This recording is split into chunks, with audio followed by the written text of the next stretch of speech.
En el capítulo anterior. Y empezó a contarme que a ella le gusta cantar, que a ella le gusta diseñar vestidos. Y yo le dije, ¿me los puedes diseñar ahora? Sí. Y me diseñó, ¿saben qué vestidos diseñaba Ana María?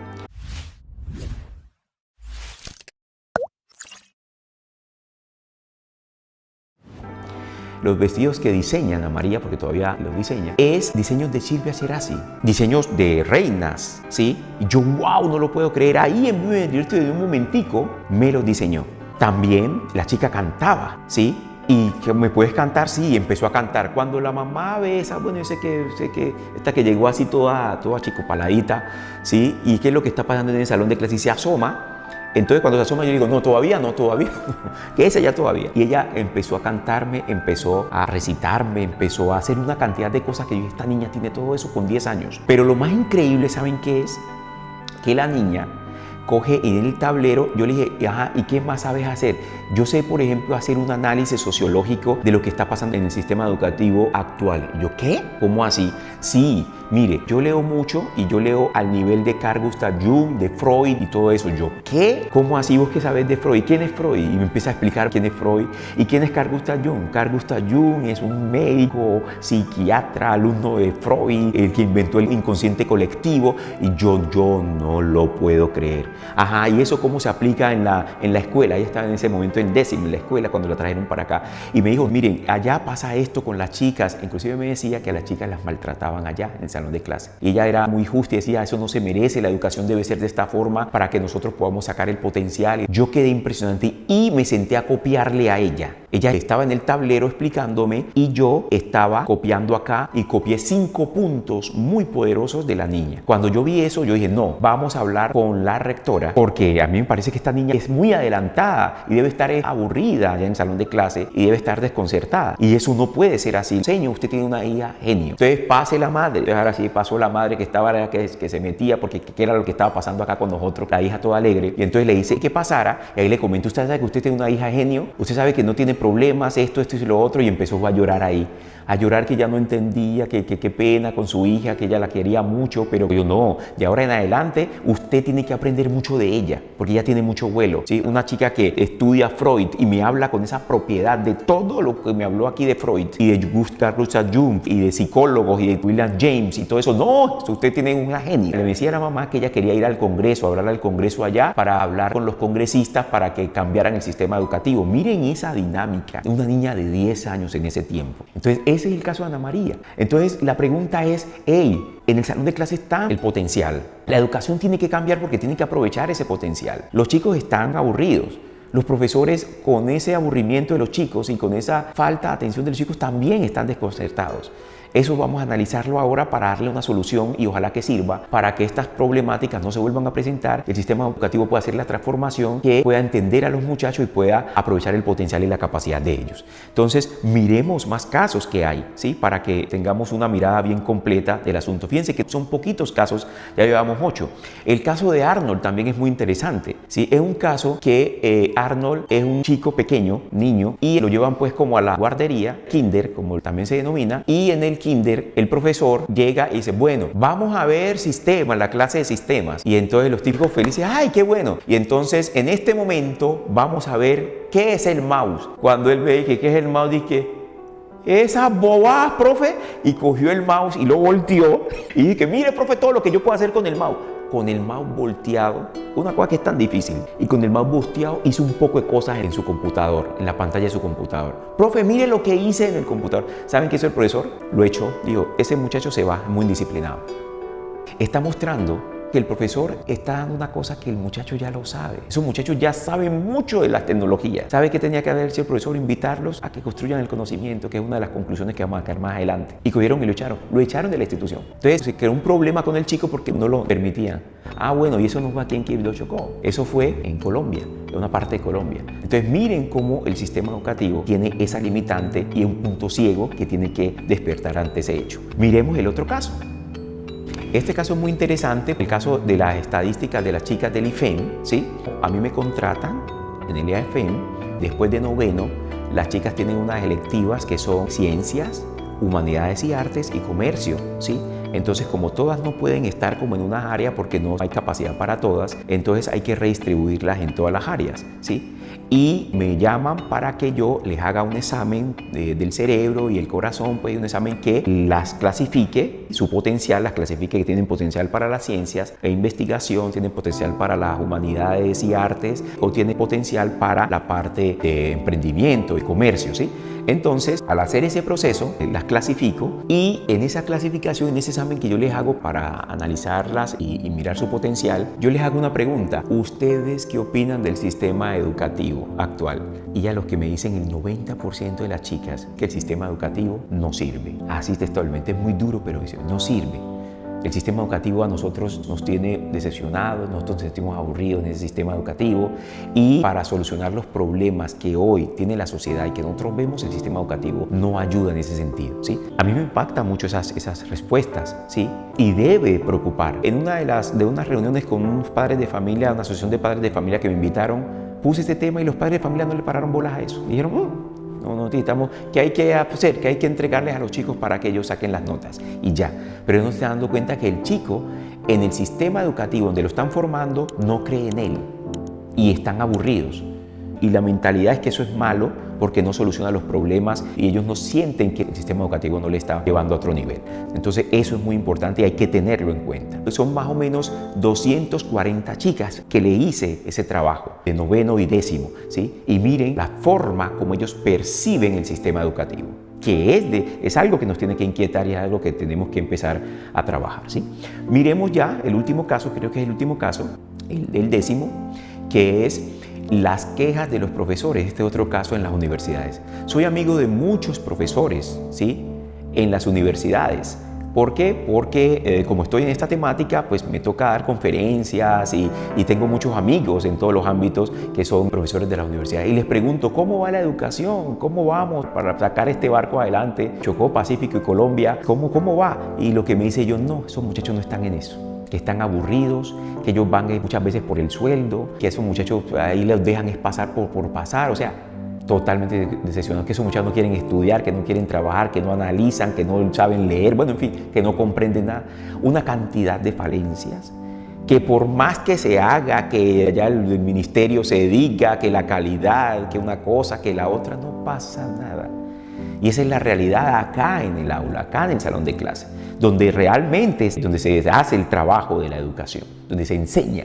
Entonces, miren todos esos casos, esos 10 casos quería tratárselos para que vieran que el asunto no es algo para hacer bypass y para desviar, no, el asunto es preocupante en estos momentos. Ya ustedes escucharon los audios de los niños, escucharon también a los profesores, escucharon también toda la familia, los estudiantes, etcétera, etcétera, etcétera, todos están preocupados. Entonces, la pregunta es, ¿qué está pasando? Entonces, para poder entender toda esta problemática, hay que entender primero en qué época estamos. Es muy importante entenderlo porque dependiendo de la época en que estemos, somos influenciados por esas épocas, cambian las estructuras sociales, económicas, políticas, educativas de todo tipo y eso nos debe llevar a que nosotros también cambiemos para que la educación pueda ser acorde a ese cambio. Entonces vamos a tratar de explicar en un grafiquito las diferentes épocas. Resulta que la humanidad ha pasado por diferentes épocas. Todos sabemos que ha pasado por una época, la época primitiva. Entonces acá eran los Homo sapiens, todos ellos. Luego ya fuimos creciendo y entonces ya tuvimos que alimentarnos. Entonces la época agrícola. Luego para poder ser eficiente agrícolamente, entonces se generó la época de las máquinas a mediados del siglo XVIII con la revolución industrial, ¿sí? Luego la época de los sistemas de la información y el conocimiento y luego se avanza a la época de la sabiduría y el amor y ahí pues que sigue. En el siglo XVIII, a mediados del siglo XVIII, inició la revolución industrial que se creó la era de las máquinas. El objetivo era tecnificar esta época y hacerla eficiente y se fueron creando todo lo que es las máquinas de la era industrial y digamos que esta época todavía tiene sus rezagos porque tuvo mucha influencia en su tiempo que todavía hoy por hoy lo vemos, ¿sí? Y ahora vamos a hablar un poquitico más de ella. La época de los sistemas es la época en la que estamos viviendo y esa empezó a finales del siglo XIX XIX y se empezó a tomar fuerza a mitad del siglo XX, y ya en 1990, el año 2000, ya hubo un despegue muy fuerte con todo esto cuento de las redes, la información, el conocimiento, la innovación. Todo eso se fue, la tecnología hizo parte de ella y cogió y le dio un impulso muy grande, que es hasta donde estamos hoy, ¿sí?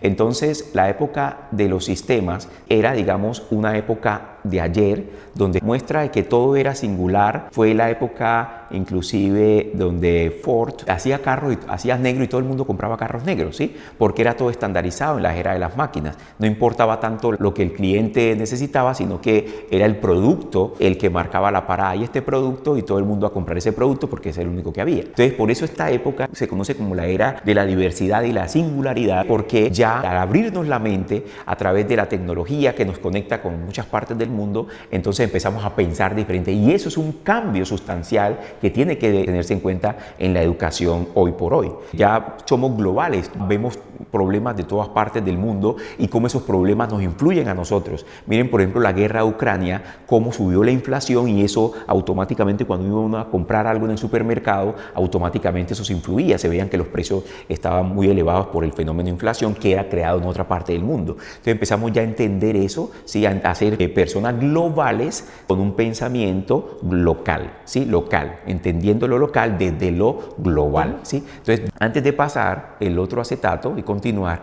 debemos también de tener en cuenta que esta época ya se está empezando a incluir, a mostrar en este siglo XX, ¿sí? Que es la era de la sabiduría y el amor, ¿sí? Que es una época donde nos vamos a dar cuenta que las personas están sintiendo más su ser, están siendo más sabias, quieren más amor, ya están cansadas de mucho miedo, odio, esas cosas, y necesitan saber conocerse y saberse quiénes son ellos y qué están haciendo aquí, para dónde van, y necesitan llegar a sentir amor en la sociedad, que se genere relaciones de amor y todo en ese sentido, ¿sí? Entonces, eso hay que tenerlo en cuenta, porque la educación, además de esta época de la información y conocimiento que estamos en ella, tiene que estar tendiendo a esta era que ya empezó, también ya está entrando. Hay mucha gente que habla del ser, de la espiritualidad, ¿sí? De Dios, y Dios como centro de todo, y eso es muy importante, ¿verdad? Bueno, entonces miremos un paralelo para mirar la educación del ayer y la educación de hoy. Entonces, en la educación de antes, el joven tenía la información del profesor y de las pocas bibliotecas que había. Como era un sistema cerrado y determinado, entonces él se nutría del profesor, que era como la autoridad, y las bibliotecas que había. En la educación de hoy, el joven tiene la información mundial a un clic, que uno puede poner un tema y en estos momentos no le alcanza la vida para leerse todo lo de ese tema. Entonces eso es bien interesante. ¿Sí? Antes no se tenía ese despliegue y esa capacidad para uno tener la información a un clic, ¿sí?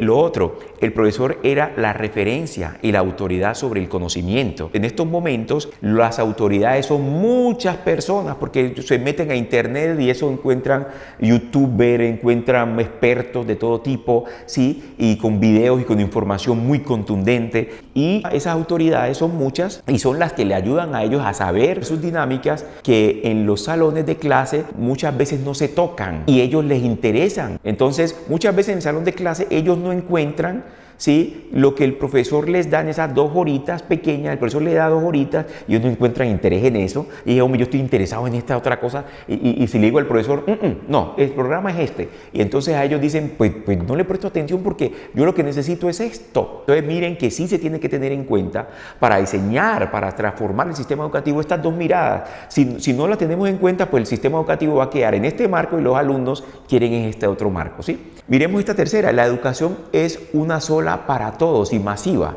Entonces el profesor prepara su clase y la lleva al salón de clase y le dice, esto lo van a ver todos, y todos dicen, hombre, yo no quiero eso. ¿Eso para qué?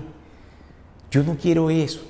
Yo quiero saber de esto. ¿Hay alguien que me hable de eso? No. El sistema educativo dice, ¿qué es esto? Que se debe educar de esa forma. Entonces, ¿qué es? Y acá, la de hoy, lo que se necesita es una individualización masiva. O sea, que a cada estudiante se le eduque para lo que él quiera, para sus talentos, para su potencial, ¿sí? Y se le pueda dar toda la información, apoyar y que él pueda evolucionar y crecer educativamente, ¿sí? ¿Qué es lo que se hace? No se hace eso, se entrega información para todos y se les califica de 1 a 5 para que ellos ahí vean si son buenos o exitosos o no. O sea, la información que ellos ven acá en el sistema educativo, ¿sí? Es una educación que es audiovisual, que ellos se divierten, que es como juegos, ¿sí? Y todo. Y allá, ¿no? En el sistema educativo clásico, ¿no? Y el cuarto, todo está determinado en lo pasado, la educación de antes. El estudiante imitaba el acuerdo de la mayoría o de los pocos influyentes que determinaban qué era lo bueno. Y eso es muy interesante. Lo que decía, digamos, unos poquitos, que así es como debe ser, entonces todo el mundo tenía que seguir eso, estaba determinado, ¿sí? En la educación de hoy no, la gente quiere es lo que le ayude a solucionar sus problemas particulares y los del interés común. Entonces eso es lo que la gente está buscando. Entonces si el sistema educativo acá no da esto, pues no está correspondiendo a lo que necesitan. Entonces, claro, es obvio que los muchachos estén aburridos, como lo vimos en los casos, o que 200 y pico de estudiantes que les pregunté, ¿el sistema educativo es pertinente? No, ese sistema educativo no sirve. Y nadie le para bola a eso, todo el mundo hace bypass. No, eso ocultémoslos.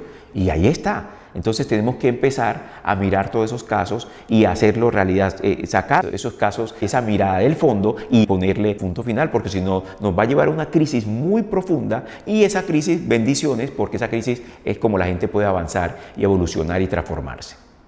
Muy bien, y el último comparativo es, está todo determinado y regido por la estabilidad. Era todo estable, ¿sí? El joven se le daba todo estaba programado, había un programa, es esto, lo otro, no, ahora todo es diverso, complejo, hay mucha diversidad. Un estudiante cuando llega al salón de clase llega con un mundo diferente de información, el otro llega con otro mundo y así sucesivamente. Entonces, en ese caso, ¿sí? Ahí podemos decir que estamos en otro tipo de época, hay que diseñar otro tipo de sistema educativo para que los jóvenes puedan fluir y puedan entenderse y que los profesores hagan menos con más y se diviertan. Ahora vamos a mirar cuál es la solución contundente para poder conciliar, pasar a esta época y que el profesor y el alumno se puedan entender en el aula de clase. ¿Cuál es la problemática entonces?